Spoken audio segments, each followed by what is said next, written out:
Hello everyone. आज हम लोग महत्तम समापवर्तक के बारे में पढ़ेंगे कि उस पर से मुख्यतः लगभग 3 प्रकार के सवाल बनते हैं। उसे ही देखेंगे कि क्या हो सकते हैं वो सवाल। तो सबसे पहले जानते हैं महत्तम समापवर्तक को परिभाषित कैसे कर सकते हैं। तो वह बड़ी से बड़ी संख्या जो दी गई संख्या को पूर्णतः विभाजित कर दे उसे महत्तम समापवर्तक कहते हैं।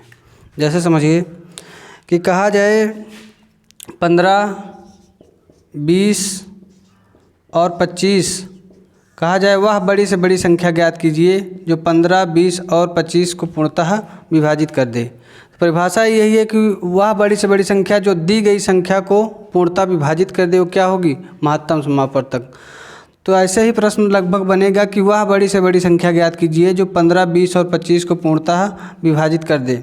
तो गुणनखंड विधि से अगर इसको कर रहे होंगे तो इसको इस तरीके से लिख सकते हैं। 15 को गुणनखंड करेंगे तो क्या लिख सकते हैं, 3 × 5। और 20 को कर रहे होंगे तो 2 दूनी 4 पंचे 20। और 25 को कर रहे होंगे तो 5 × 5। मतलब ये है कि अगर हम महत्तम समापवर्तक ज्ञात कर रहे हैं तो महत्तम समापवर्तक में वह बड़ी से बड़ी संख्या हमको ज्ञात करनी है जो अगर 2 हो या 3 हो, सब में क्या हो, कॉमन हो या उभयनिष्ठ हो, वही क्या कहलाती है, महत्तम समापवर्तक। जैसे 15, 20 और 25 में दिखाई दे रहा है 5 ऐसी संख्या है जो तीनों में है, तो यही 5 क्या निकल के आता है, महत्तम समापवर्तक। तो 5 क्या है, महत्तम समापवर्तक। भाग विधि से कैसे लगाएंगे कि कोई भी 2 संख्या ले लीजिए, भाग देना होता है कि छोटे में से भाग देंगे बड़े में। तो जैसे मान लीजिए 15 में भाग देना है 20 में, तो भाग देंगे तो 15 × 15 क्या निकल के आएगा, 5। और उसके बाद जो बची हुई संख्या जिससे भाग दे रहे थे उसको लिखेंगे तो 5 × 3 = 15। मतलब अगर यह 2 संख्या होती तब तो 5 महत्तम समापवर्तक होता। आगे तीसरी संख्या में देखेंगे कि समापवर्तक हो क्या सकता है। तो जो ये संख्या है जिससे पूरी संख्या विभाजित हो गई है उससे भाग देंगे 25 में, तो 25 5 से पूरा विभाजित हो रहा है। मतलब 5 ऐसी संख्या है जो तीनों को विभाजित कर देगी और यह सबसे बड़ी संख्या है। तो भाग विधि से इस तरीके से निकालेंगे और गुणनखंड विधि से इस तरीके से जाके निकलता है। आगे जैसे व्यंजक के रूप में कभी कभी ऐसा दे दिया जाता है कि x² y⁵ z और x y⁵3 z⁴ और x⁵5 y⁵2 और z⁵3 ऐसे दे दिए जाते हैं व्यंजक। और आपसे पूछा जाता है कि इसमें महत्तम समापवर्तक हो क्या सकता है। तो देखिए महत्तम समापवर्तक क्या है कि जो तीनों में मिले वही महत्तम समापवर्तक होगा। तो तीनों में क्या मिल रहा है, तीनों में x तो मिल रहा है, लेकिन ये x² का मतलब है कि x 2 बार है और यहाँ x क्या है, यहाँ x अकेला है और यहाँ x क्या है, 5 बार। मतलब ये है कि x एक बार ही तीनों में मिलेगा। तो मतलब इसका महत्तम समापवर्तक अगर x के रूप में ले रहे होंगे तो क्या हो रहा होगा, x हो रहा होगा। y में देख रहे होंगे तो y तो 2 बार यहाँ है, 3 बार यहाँ है, 5 बार यहाँ है। तो y 2 बार यहाँ है, 2 बार यहाँ भी है, 2 बार यहाँ भी है, अतिरिक्त है, अतिरिक्त से कोई मतलब नहीं होगा, तो y²। और z यहाँ केवल एक बार z है, यहाँ z⁴ है, यहाँ z⁴ है। मतलब z अकेली एक ऐसी संख्या है जो तीनों में होगी। मतलब कहने का मतलब इतना है कि अगर हम व्यंजक के रूप में निकाल रहे हैं तो जिसकी भी पावर छोटी होगी और तीनों में होगा, 3 हो, 4 हो या अनेक पद हों, उनमें जो जिसकी भी पावर छोटी होगी वही उसका क्या होगा, महत्तम समापवर्तक। जैसे मान लीजिए ऐसे दिया गया हो कि एक x y z और दूसरा देख रखा है a b c, x y z और a b c। आपसे पूछा जाए कि इसमें महत्तम समापवर्तक क्या हो सकता है। x y z देख रखा है और a b c, इसमें महत्तम समापवर्तक क्या हो सकता है। तो यहाँ x है और यहाँ x है कहीं नहीं, यहाँ y है तो यहाँ y कहीं नहीं है, यहाँ z है तो यहाँ z है नहीं, a है तो ऊपर a नहीं है, b नहीं है, c नहीं है, इसमें कुछ भी कॉमन नहीं है। और जब कुछ भी कॉमन नहीं होता है तब महत्तम समापवर्तक क्या हो रहा होगा, 1 हो रहा होगा। ये बात ध्यान रखिएगा।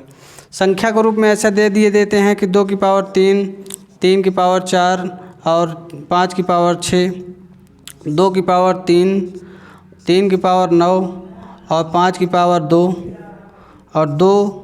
और ये गुणे के रूप में ऐसे होगा और गुणे 4 की पावर या 3 की पावर 2 और 5 की पावर कोई 1 मान लीजिए ऐसे है। आपसे पूछा जाए कि इसका महत्तम समापवर्तक क्या हो सकता है, तो यहाँ जब 2 को देख रहे होंगे तो 2 यहाँ 3 बार है, यहाँ भी 3 बार है, यहाँ 1 बार है, तो 1 बार तो 2 होगा। 3 यहाँ 2 बार है, यहाँ 9 बार है, यहाँ 4 बार है, तो 3 तो यहाँ 2 बार हो रहा होगा। और 5 यहाँ 1 बार है, यहाँ 2 बार है, यहाँ 6 बार है, तो 5 भी क्या हो रहा होगा, 1 बार। तो ये तो इस तरीके से अगर व्यंजक के रूप में दे के रखा है तब तो महत्तम समापवर्तक इस तरीके से निकालते हैं। या आगे जैसे सवाल अगर भाषा के रूप में बनाए तो कैसे बना सकते हैं वो देखिए।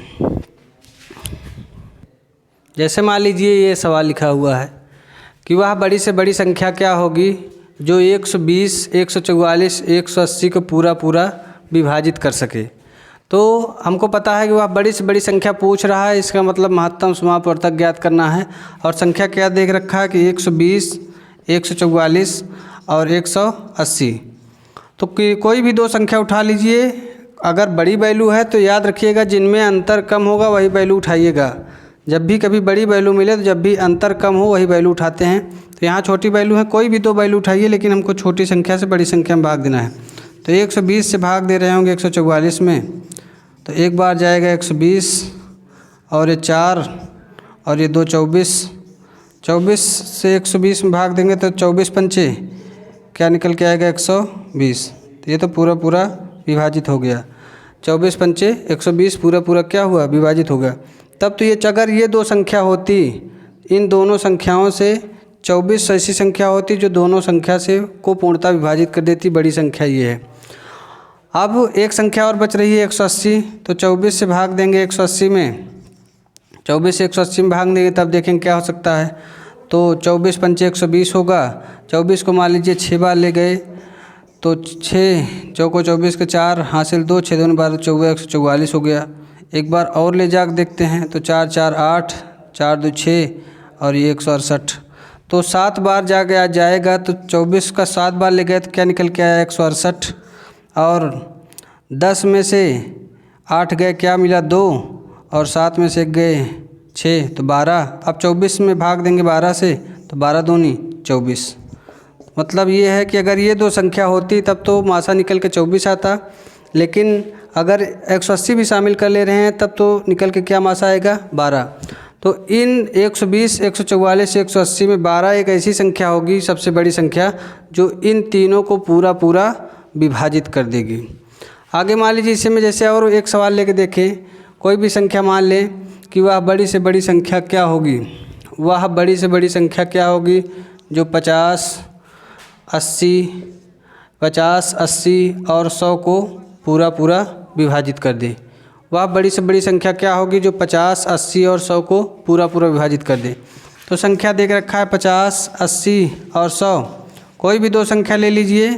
50 से भाग देंगे 80 में, तो 50 एकम 50, क्या बचा 30। 30 से भाग देंगे 50 में, तो 1 बार जाएगा 30, क्या बचा 20। 20 से भाग देंगे 30 में, तो 20 एकम 20, क्या बचा 10। 10 से भाग देंगे 20 में, तो 10 दूनी 20। मतलब अगर ये 2 संख्या होती तब तो मासा क्या निकल के आता 10, लेकिन अभी 100 है तो 100 से भाग देंगे 10 में, 10 से भाग देंगे 100 में, तो 10 एकम 10 कट जाएगा और 1 0 बच रहा है। तो ये तो क्या निकल के आया मासा निकल के आया 10। तो ये तो सिंपल से सवाल बनते हैं। अगर इसमें शेष फल वाले सवाल बनेंगे तो वो कैसे बनेंगे, देखिए वो सवाल कैसे बन सकते हैं।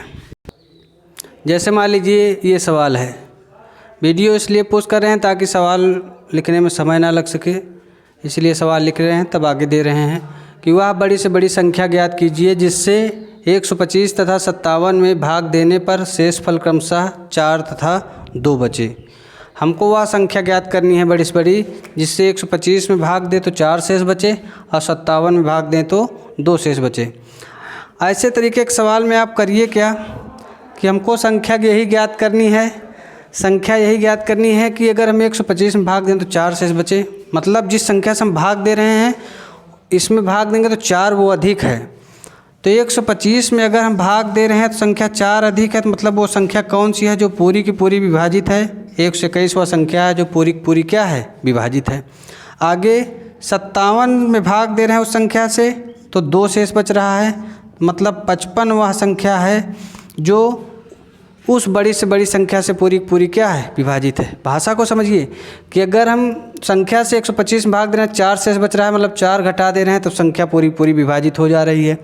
57 भाग दे रहे हैं, 2 शेष बच रहा है, इसका मतलब 55वां संख्या जो पूरी पूरी विभाजित हो रही है। तो बड़ी से बड़ी संख्या ज्ञात करना है तो इनका मासा ज्ञात कर लीजिए। अब छोटी से ही बड़ी में भाग दिया जा सकता है। 55 से भाग देंगे 121 में तो 55 दूनी 110, 1 बचा 11, 55 11 बचे 55। तो मतलब ये है कि 11 वह संख्या है, 11 वह संख्या जिससे 125 में भाग देंगे तो 4 शेष बचेगा और 57 में भाग देंगे तो 2 शेष बचेगा। आगे इसी में एक 100 डिजिट सवाल लेके देखते हैं ताकि आसानी हो सके, समझ सके कि क्या हो सकता है। कि वह बड़ी से बड़ी संख्या ज्ञात कीजिए जिससे 60 में भाग देने पर 60 तथा 145 में भाग देने पर 60 तथा 145 में भाग देने पर शेषफल क्रमशः 60 नहीं, इसको थोड़ा सा 62 कर लीजिए, 2 तथा 1 शेष बचे। वह बड़ी से बड़ी संख्या ज्ञात कीजिए जिससे 62 तथा 145 में भाग देने पर 2 तथा 1 शेष बचे। तो अब हमको ये पता है कि 62 वह संख्या है जिसमें हम उस संख्या से भाग देंगे 2 शेष बचेगा। तो संख्या कौन सी है, 60 है जो पूरी पूरी विभाजित है। 145 में भाग दे रहे हैं तो 1 शेष बच रहा है, इसका मतलब 1 घटा देंगे तो 144वां संख्या है जो उस संख्या से पूरी पूरी क्या है, विभाजित है। 60 तथा 144वां संख्या है जो उस बड़ी से बड़ी संख्या से पूरी पूरी विभाजित है। तो संख्या ज्ञात करेंगे कैसे, भाग दे दीजिए 144 तो 60 दूनी 120, ये 4 ये 24 से भाग देंगे किसमें, 60 में, तो 24 दूनी 48, 10 में से 8 गए 2, 5 में से 4 गए 1, 12 में फिर भाग देंगे 24 तो 12 दूनी 24। मतलब ये है कि 12 वह संख्या है, 12 वह बड़ी से बड़ी संख्या है जिससे 62 में भाग देंगे 2 शेष बचेगा, 145 में भाग देंगे तो 1 शेष बचेगा। ये तो था दूसरा टाइप सवाल। अब देखते हैं तीसरे टाइप सवाल क्या हो सकता है। जैसे मान लीजिए ये सवाल है कि वह बड़ी से बड़ी संख्या है। तीसरा टाइप सवाल ऐसे बनेगा कि वह बड़ी से बड़ी संख्या ज्ञात कीजिए जिससे 25, 73 और 97 में भाग देने पर समान शेष बचे। जिससे 25 में भाग दें, 73 में भाग दें और 97 में भाग दें तो समान शेष बचे, तो संख्या ज्ञात करेंगे। तो ऐसे सवाल लगाने के लिए करेंगे क्या कि जो तीनों संख्याएं हैं, तीनों संख्याओं को आपस में घटाएंगे। जैसे तीन संख्या कौन सी है, 25, 73 और 97। तो बड़ी संख्या को छोटी संख्या में घटाइए, 73 में घटा दीजिए 25, तो 13 में से 5 गए 8, 13 में से 5 गए 8 और 6 में से 2 गए 4, तो 48। अब 97 में से घटाइए 73, 97 में से 73 गए, 7 में से 3 गए 4 और 9 में से 7 गए 2। अब 97 में से घटाइए, वो अगली संख्या क्या बच रही है 25, तो 7 में से 5 गए 2, 7 में से 5 गए 2, 9 में से 2 गए 9 में से 2 गए 7। तो ये जो तीनों संख्या ये हो क्यों रहा है, क्योंकि अगर इनको आपस में घटाएंगे तो वो संख्या निकल के आएगी जो किसी संख्या से पूरी की पूरी विभाजित होगी। अब 48, 24 और 72 इनमें देखना है कि ऐसी कौन सी बड़ी से बड़ी संख्या है जो तीनों को पूर्णतः विभाजित कर देगी। बहुत इंपॉर्टेंट सवाल है, ऐसे सवाल बनते रहते हैं। तो अब हमको पता है 24 से अगर हम 48 में भाग दे रहे हैं तो हमको पता है 24 दूनी 48 पूरा पूरा कट जाएगा। अब 24 से अगर हम 72 में भाग दें तो 24 तिहाई 72, मतलब 24वां बड़ी से बड़ी संख्या है इन तीनों में, 24वां बड़ी से बड़ी संख्या है जो तीनों को पूरे पूरी विभाजित कर देगी। और 24 से भाग देंगे तो 25 में 1 शेष बचेगा, 73 में भाग देंगे तो 24 तिहाई 72 1 शेष बचेगा, 57 में भाग देंगे 24 चौको 96 1 शेष बचेगा। तो यही ज्ञात करना था कि वह बड़ी से बड़ी संख्या ज्ञात कीजिए जो इसमें भाग देने पर समान शेष बचे। अगर इसमें मान लीजिए कुछ और डिजिट लेके देख रहे हैं, मान लीजिए कुछ और डिजिट लेके देखें कि वह बड़ी से बड़ी संख्या ज्ञात कीजिए, वह बड़ी से बड़ी संख्या ज्ञात कीजिए, वह बड़ी से बड़ी संख्या ज्ञात कीजिए जिससे 187, 233 और 279 में भाग देने पर समान शेष बचे। तो संख्या कौन कौन सी हमको पता है, बड़े में से छोटी संख्या घटाएंगे तो वही संख्या निकल के आएगी जो पूरी पूरी विभाजित होगी। तो 233 में से घटाएंगे 187, क्या होगा 13 में से 7 गए 6, 2 12 में से 8 गए 4, 12 में से 8 गए 4 और 2 क्या हुआ 46 ही बचा। आगे 279 में से 233 घटाएंगे तो 9 में से 3 गए 6 और 7 में से 3 गए 4, 46 बचा। अगली संख्या कौन सी हो सकती है, 279 में से घटाएंगे 187 तो 9 में से 7 गए 2 और 7 में से जाएगा नहीं, 17 में से 8 गए 9 तो 46 92। हमको तो पता है इन दोनों में 46 है, तो इन दोनों में तो सबसे बड़ी संख्या 46 ही है जो दोनों विभाजित कर देगी। अब 92 में भाग देंगे 46 से, देखते हैं क्या हो सकता है। तो 46 दूनी 2 छंग 12, 2 यहाँ से ले 2 चौक को 8 1 9 कट जाएगा। तो इन तीनों में 42 एक वह बड़ी से बड़ी संख्या है, इन तीनों में 42 वह बड़ी से बड़ी संख्या है, 46 इन तीनों में 46 वह बड़ी से बड़ी संख्या है, जिसमें 187 में 233 में और 279 में भाग देंगे तो समान शेष बचेगा। ये तो था पूरा महत्तम समापवर्तक। 3 टाइप बनते हैं, अलग अलग जैसे सवाल बनेंगे क्वेश्चन में और कराए जाएंगे। अब कल करेंगे कि इनको मिक्स करके कैसे क्वेश्चन बनाए जा सकते हैं लघुत्तम समापवर्तक और महत्तम समापवर्तक को। आज के लिए इतना ही, थैंक यू।